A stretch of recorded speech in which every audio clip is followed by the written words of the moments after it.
নমস্কার, রিয়েল কথা চ্যানেলে আপনাদের সকলকে স্বাগত।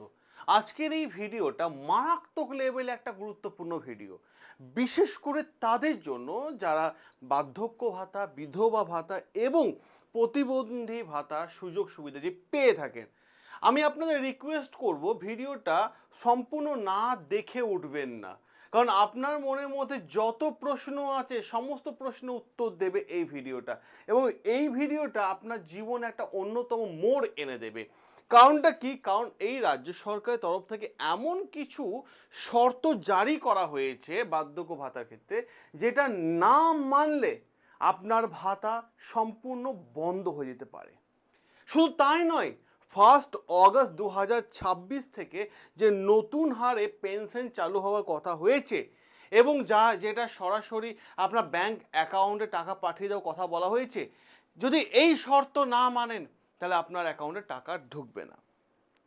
কিন্তু প্রশ্ন তো উঠেই আসে, প্রশ্ন তো হচ্ছে, সবাই কি তাহলে 1500 টাকা করে পাবেন, নাকি অনেকের ভাতা বন্ধ হয়ে যাবে?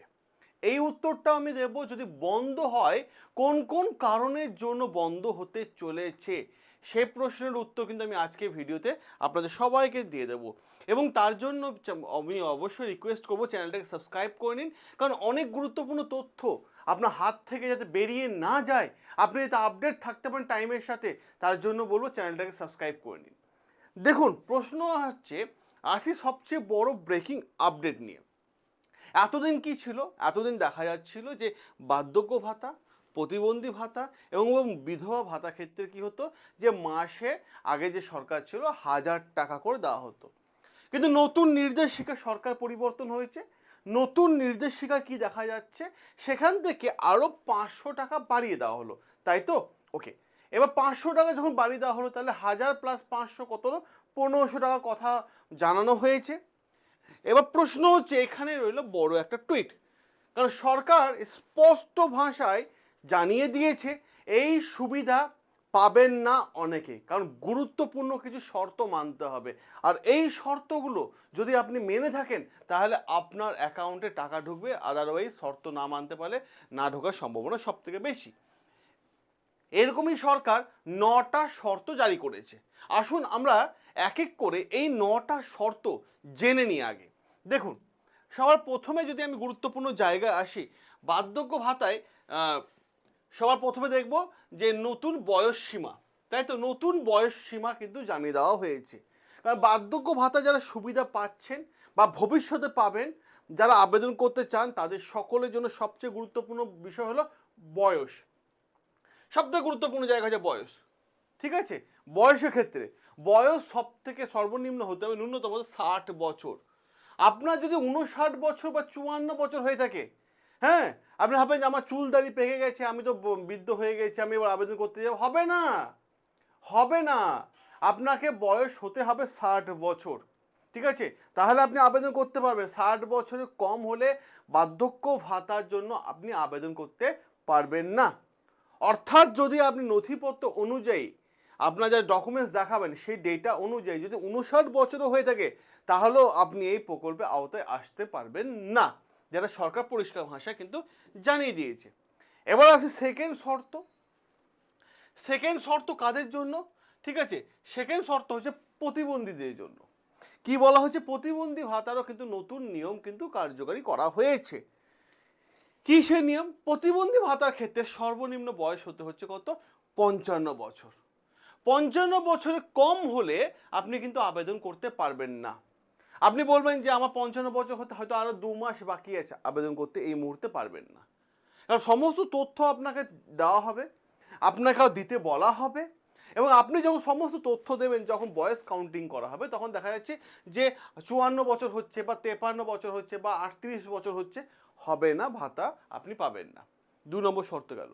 অনেকের প্রশ্ন, যেহেতু বার্ধক্য ভাতা ক্ষেত্রে বয়স, তাই তো?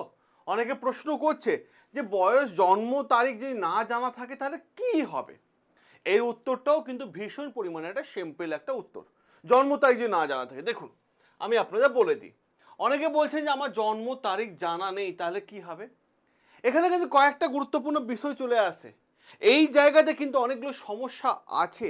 বিশেষ করে গ্রাম বাংলায় অনেক প্রবীণ মানুষ আছেন যাদের জন্ম তারিখ বা জন্ম সার্টিফিকেট ঠিকঠাক মতো নেই। সেই ক্ষেত্রেও সরকার কিন্তু স্পষ্ট ভাষায় উল্লেখ করে দিয়েছে। কি বলেছে? আপনি জন্ম তারিখ আপনার জানা নেই, তাহলে 1 জুলাই আপনার জন্ম তারিখ হিসাবে কাউন্টিং করা হবে। অনেকে বলবেন ঠিক আছে, তারিখ তো সমস্যা ছিল, মিটে গেল, মাস জানা নেই, তখন আমি কি করব? সরকারি নির্দেশিকা যে সেই মাসের 16 তারিখ, ঠিক আছে, 16 তারিখ হিসাবে কাউন্টিং করা হবে আপনার জন্মের মাস। তাহলে এখানে সমস্যাটা কোথায়? প্রশ্ন তো উঠছে, এখানে সমস্যাটা কোথায়? সমস্যা হচ্ছে তথ্যের ভিত্তিতে আপনার বয়স গণনা করা হবে এবং এরই পাশাপাশি যেখানে দেখা যাবে যে সাধারণত বয়স নির্ধারণ সময় নিচে চলে আসছেন আপনি, অর্থাৎ 60 বছর হচ্ছে না, তাহলে কিন্তু আপনি এই ভাতার আওতায় আসতে পারবেন না। অর্থাৎ বার্ধক্য ভাতা পেতে হলে আপনাকে বয়স হতে হবে 60 বছর, ন্যূনতম 60 বছর, এবং প্রতিবন্ধী ভাতা পেতে হলে বয়স হতে হবে ন্যূনতম 55 বছর। এই দুটো জিনিস কিন্তু খেয়াল রাখবেন। 3 নম্বর পয়েন্ট কি আছে? 3 নম্বর পয়েন্টে যাবার আগে আমি আপনাদের একটা গুরুত্বপূর্ণ বিষয় বলে দিই। বিষয়টা কি? বাড়িতে যারা আছেন আপনারা জানেন যে বর্তমান সময় হচ্ছে কম্পিউটারের যুগ। কম্পিউটার, হ্যাঁ, যে কম্পিউটার বর্তমান দিনে শেখা বা জানা ভীষণ জরুরি। সে কর্পোরেট সেক্টরে চাকরি করার ক্ষেত্রেও কিন্তু কম্পিউটার জানা দরকার, কারণ বর্তমান যুগ হচ্ছে টেকনোলজির যুগ, যুগের সঙ্গে তাল মিলিয়ে চলতে হবে। এবার কম্পিউটার শিখতে গেলে আপনাকে সাইকেলে বা বাসে করে শহরে যেতে হবে, সেখানে গিয়ে শিখে আসতে হবে। আপনি যদি কি চান বাড়ি থেকে বসে, বাড়ি থেকে খাওয়া দাওয়া করে, কোথাও না গিয়ে, মানে সম্পূর্ণ অনলাইনের মাধ্যমে কম্পিউটারে কোর্স শিখবেন, আপনি কি চান? যেখানে আপনার কিচ্ছু লাগবে না, শুধু হাতে অ্যান্ড্রয়েড মোবাইল লাগবে, অনলাইনের মাধ্যমে ক্লাস শিখুন, হাতে অ্যান্ড্রয়েড মোবাইল, আর কিচ্ছু লাগবে না। তাহলে অতি অবশ্যই যদি আপনি শিখতে চান, এই ভিডিওর কমেন্ট বক্সে এখনই যান, এখনই যান কমেন্ট বক্সে, সেখানে দেখুন কম্পিউটারের লিঙ্ক দেওয়া আছে, ঠিক আছে, ওই লিঙ্কে ক্লিক করে কম্পিউটারে ব্যাচ নিয়ে নিতে পারেন এবং কম্পিউটার কোর্স শেষে আমরা সার্টিফিকেট প্রোভাইড করে দেবো, যেটা আপনি সমস্ত জায়গায় আপনি আবেদন করতে পারবেন, সমস্ত জায়গায় আবেদন করতে পারবেন। এ হচ্ছে সার্টিফিকেট যেখানে আপনি সমস্ত জায়গায় আবেদন করতে পারবেন, ঠিক আছে। এবার দেখুন পরের জায়গায় আমরা আসি। এবার প্রশ্ন হচ্ছে, 3 নম্বর প্রশ্ন হচ্ছে স্থানীয় বাসিন্দা হওয়া বাধ্যতামূলক। শুধুমাত্র বয়স হলেই হবে না, আরও একটা গুরুত্বপূর্ণ শর্ত অ্যাড করে দেওয়া হচ্ছে, যে ইনি আবেদনকারী, আবেদন করার সময় মাথায় রাখতে হবে তাকে পশ্চিমবঙ্গের স্থানীয় বাসিন্দা হতে হবে এবং টানা যে 10 বছর ধরে উনি পশ্চিমবঙ্গে আছেন তার প্রমাণ থাকতে হবে। অর্থাৎ কি দাঁড়ালো বিষয়টা? বর্তমানে ঠিকানা থাকলেই হবে না, আপনি থাকছেন মানে হয়তো বাইরে দিল্লিতে কোথাও, আপনি পশ্চিমবঙ্গে থাকছেন না, আর আপনি বার্ধক্য ভাতার জন্য আবেদন করবেন, এটা চলবে না, চলবে না। টানা 10 বছর পশ্চিমবঙ্গে থাকতে হবে এমন প্রমাণ দিতে হবে। দীর্ঘদিন ধরে বাইরে আছেন কিন্তু ভাতার সুবিধা নেবেন, হবে না। পরিষ্কারভাবে সরকার জানিয়ে দিয়েছে, সরকারের পরিষ্কার ক্লিয়ার বার্তা যে যারা যোগ্য তারাই কিন্তু এই ভাতাটা পাবে। আর কোন কোন নথি লাগবে, আর কোন কোন নথি বলে দিই।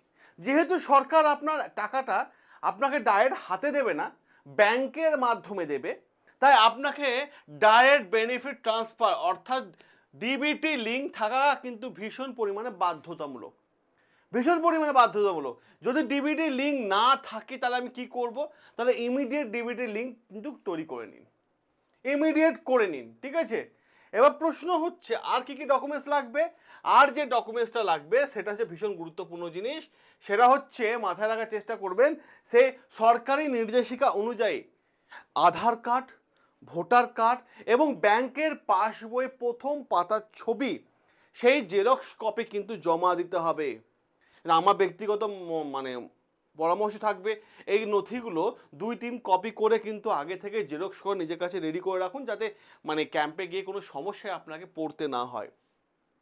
এবার প্রশ্ন হচ্ছে নতুন করে আবেদন বা নতুন পেনশনে আবেদন কবে থেকে চালু হবে?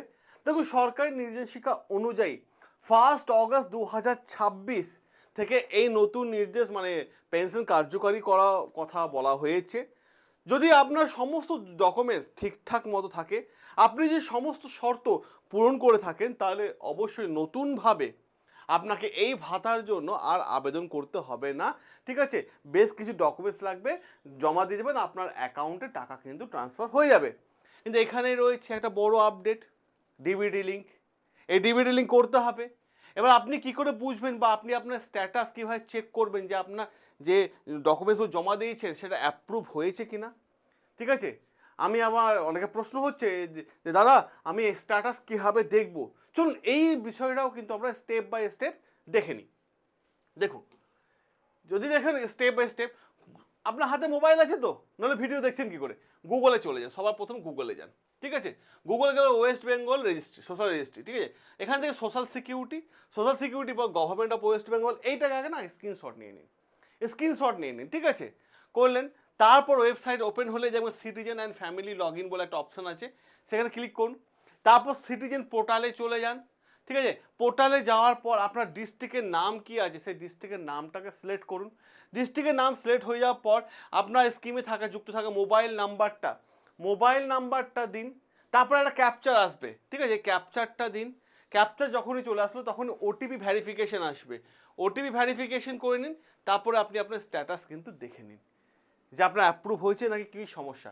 এবার এই স্ট্যাটাস দেখে কি বুঝবেন, দুটো অপশন দেখতে পাবেন, হয় অ্যাপ্রুভড, না হয় পেমেন্ট নট ইনিশিয়েটেড, এই দুটো অপশন দেখাবে।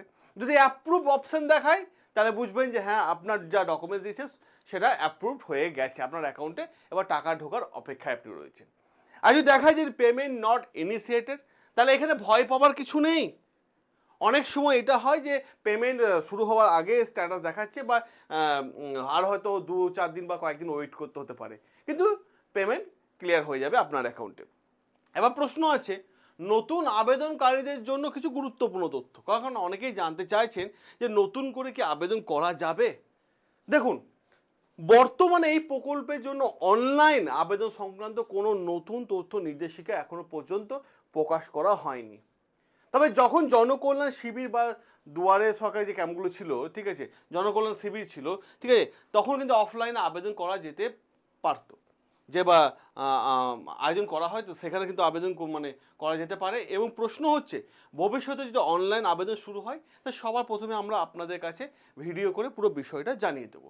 তাহলে আমরা কি দেখলাম এই ভিডিওটা থেকে, আমরা যে বিষয়গুলো দেখলাম যে ভাতার পরিমাণ 15,000 থেকে 1500 হলো, বার্ধক্য ভাতার বয়স হলো 60 বছর, প্রতিবন্ধী ভাতার বয়স হলো 55 বছর, জন্ম তারিখ না থাকলে 1 জুলাই থেকে গণ্য করা হবে, জন্ম মাস না থাকলে সেই মাসে 16 তারিখ হিসাবে গণ্য করা হবে, 16 তারিখ হিসাবে গণ্য করা হবে।